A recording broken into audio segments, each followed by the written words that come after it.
it's halftime. I think we're live here on TikTok. We're about to be live on YouTube. Okay, we're live on YouTube. We're live on TikTok. It's halftime. U.S. Women's National Team versus Australia. U.S. is currently winning 1-0 if you have not been watching. So kind of our worst fears came true. Coffee got a yellow in the first 4 minutes. And that's not good because she had a yellow card accumulation problem. She will be sitting out against the quarterfinal, which pretty much is going to be against Japan. There's no real way to slice it. So, Dunn's not a bad. Okay, Ava, I don't hate that. So here's the deal. Australia did come out in a low block. Whoever suggested that in the comments, that's like, oh, I don't think so. In hindsight, I don't know why I didn't think so. They were obviously going to come out in a low block. 4 points gets them through. No questions asked at this point. So they came out with a low block. They can't really play the low block now. That's the problem with a low block, right? Is if you're playing a low block to a tie, you got to get goals once you go down. So they're going to have to play this open, and that will suit us well. Where can you watch for free? I don't know. Is Japan good? I think increasingly. Yeah, so the goal was a little weird. So going back to the goal, Sam Coffey was in an offside position. It's just, I guess, the day to say her name. Sam Coffey was in an offside position. She did not touch the ball. The question was when Sophia Smith headed on from the corner, was Coffey's offside position still impacting the play? I have a whole explainer on offsides coming, by the way, that we need to edit. I filmed the whole thing and then my microphone failed, so that was cool. But basically that was the question. The VAR broke, so it took us a while to get the review. Note that the standard of review of VAR, you need to see enough evidence to overturn the call that was made on the field. Call on the field was goal. So it's not going to be there. Player involvement in a play is always going to be pretty subjective. Can an alternate come in to replace for yellow card accumulation? I don't know, and it's not really going to help us do anything. Oh, yeah, Riley, I meant to mention that. I have never seen a bigger Mackenzie Arnold hater than Julie Foudy and John Champion. Like, these are the biggest Mackenzie Arnold haters. It's been rough. If Coffey were to get it right, would she sit out 2 games, just the one? I do not know. Yeah, we're playing Japan. Do I see Hal coming in next game? No, I do not. Y'all, this is what needs to happen here. Right now, because we're through in first even if we lose this thing. So we're playing Japan Saturday. That's the math right now. So we're playing Japan based on what happened this morning. So here's what needs to happen. Whatever your backup plan is for no Tierna Davidson,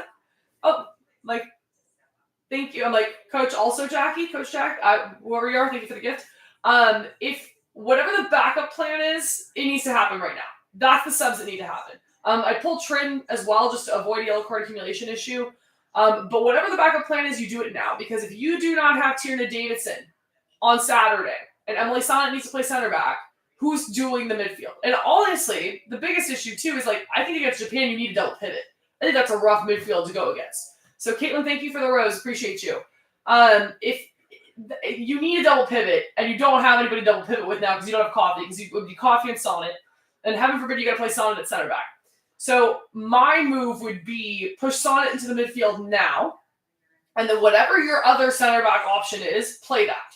Because hopefully Tierna Davidson is healthy for Saturday, and then that way Emily Sonnet just gets more minutes under her belt as a defensive mid. That's what I'm hoping. So, it's Coach Jackie. Oh, Coach Jackie with youth soccer and NJ. I was gonna say I'm like, because there's obviously the Coach Jackie that's big on TikTok, and I'm like, that you are a different Coach Jackie, but hello. Who is backup center back for Sonnet? Crystal and Jenna goes to OB. I mean, I would not play Crystal Dunn's too small to play center back. I'm sorry, I wouldn't do it. I think Casey Kruger is probably who I would put in there. I'd put Casey Kruger in there. I think somebody was suggesting moving Dunn into the midfield. I'd like to see that. Australia's backline is horrific. Okay, and then rejected it. But yeah, it's bad. They're bad. They held that low block together for much longer than I thought. How is the U.S. not scored more? I mean, they were playing a low block, right? And a low block is hard to break down. But it was always coming. And now that they're down a goal, they cannot play a low block. So, that's it. They're getting literally 9 people behind the ball. That's difficult to break down. In general, and it looked better for them than it has looked because it didn't finally have to run that much. But now they gotta run, so I think this is not going to go well for them now. So low blocks are not as fun to watch. No, they're not. They're especially not fun to watch when shit, man, we don't even need a result. So you're just cool, man. We'll just kick it around. It's fine. When we inevitably see another low block, how do we break it down? I don't think you will see another low block this tournament.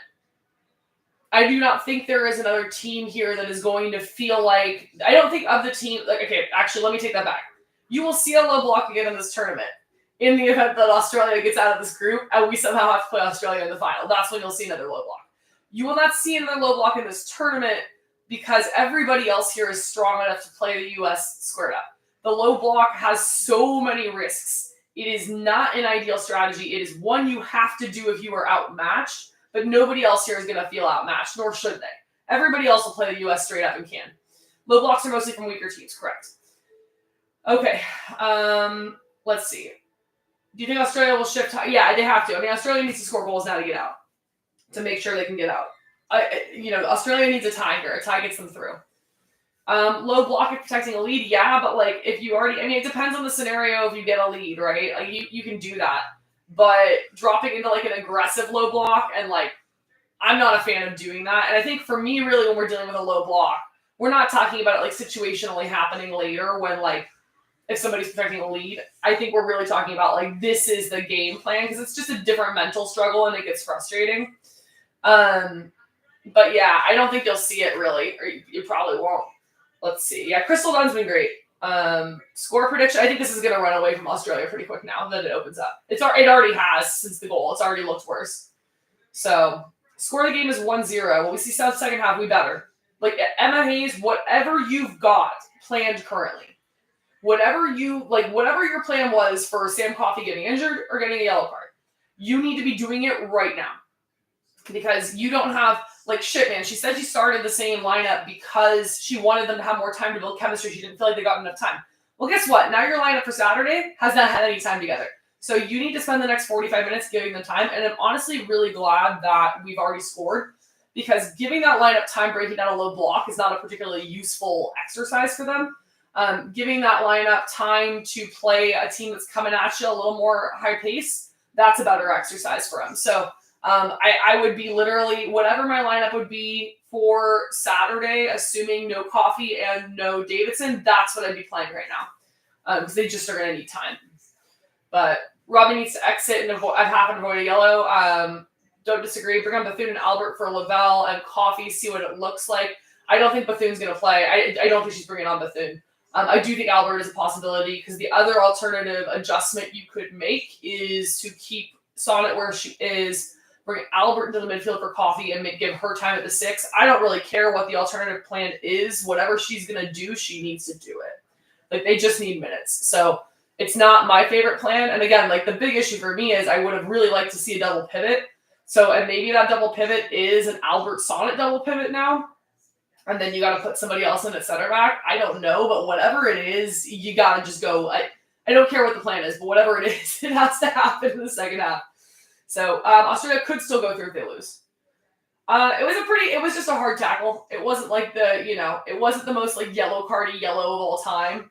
But it was the kind of tackle that you would hope a player would not make when they're on yellow card accumulation. But like that's also the problem is playing at a 6, like you are gonna get stuck into a few tackles. Like you just are. So was the goal fair? I think it was fine. That's always a judgment call subjectively of whether a player, what involved in the play means. So if you just look at the fact that the call on the field was goal, I don't think he had enough to overturn it. Let's see. Trin's been the MVP of this tournament every single game. I think Trin's playing great. I think Sophia Smith's playing great. I think she's had some really nice creative moments. Let's see. Thoughts on Marta's red card? Yeah, that's brutal for Marta because even if they do get out of the group, she's out for the next match and she's through. They have to make it to the semi, and I'm not convinced they can do it. So that's brutal. It was a red card though. Like it's a red card. Let's see. Will Sonnet play the 6 next game? I do not know. I mean, if Tierna Davidson is available, then yes, Sonnet plays the 6. But I don't know for a fact that Tierna Davidson is going to be available. So Canada can somehow get out of the group with just 3 points. Yes, in fact, they can finish in second with just 3 points. So that's the issue with when the way the points deductions worked. It made it very funny. So okay. Let's see. Sorry, y'all. On TikTok, y'all are coming in hot and heavy. If you're on YouTube, it's easier. You have a better shot of me reading your comments because there's less of you. But just FYI, I'm streaming on both. So let's see. Marta was a high kick. It was just, I mean, it was she went up, just went for a ball. There was a player running in, so essentially cleats up high. It's a red. Easy. Was completely reckless. Could Dunn play the 6? Yes. Dunn could play. Crystal Dunn can play anywhere. And if that's your plan, fine. Just put her there now. Do we have any updates on Davidson or Shaw? Davidson, it just appears to be a bone bruise, and those can be pretty uncomfortable. So I think today was precautionary. Or not precautionary. I mean, medical has to sign off on it, right? But I think she's got decent odds of being back Saturday. Shaw, I don't think we're seeing this tournament. Oh, thank you, Ochoa, for the coffee. Appreciate you. Thoughts on Swanson's corner? Nobody's doing corners like Kat Macario. That's everybody else's corner kicks make me sad. So, Lynn for Tran, fine. Yeah, so if the results hold, and it's not even if the results hold, basically at every permutation, barring like the U.S. going down like 6 goals here, the U.S. will play Japan. So that's who we're playing Saturday. And I think it's a Japanese team that is growing stronger and has a very strong midfield, especially if they play Tadakawa, who they did not start today. They apparently didn't need to start her. But she's a nightmare matchup for us. Flip side is the aerial threat for us is going to be very strong. So Haran has to be on. Davidson, if healthy, has to be on. Like, we gotta. Those corner kicks are going to be a little more crucial against Japan because I think that their average player height is like 5'4", 5'5". Let's see. Japan's strong points, incredible midfield. Very good vision, very good creativity. The movement off the ball is insane. They also just tactically adjust for the teams they're facing very well. So that's kind of the hard part. I guess the nice part of no coffee is that they aren't going to have any tape on us unless we go practice now, which we should. So Nice Waller is a perfect player to bring in knowing they are playing a low block. Well, they're not going to – Japan I don't expect to see play a low block, but – I mean, they could. I would see more of a mid-block here. Should we try out Emily Sams? Maybe. All right, y'all. They are back. So, it sounds like it's... Oh, Jenna's in? Okay. All right. We're going to go see what's happening. Y'all know what to do. You can hang out with me post-match here. You can hang out with me post-match on YouTube. I will be here for about 30 minutes. We'll also have Canada-Colombia on because, of course. So, I will see you all later. Let's fucking go. All right. And YouTube, I always say bye to you seconds. So, anyway, thanks for hanging out.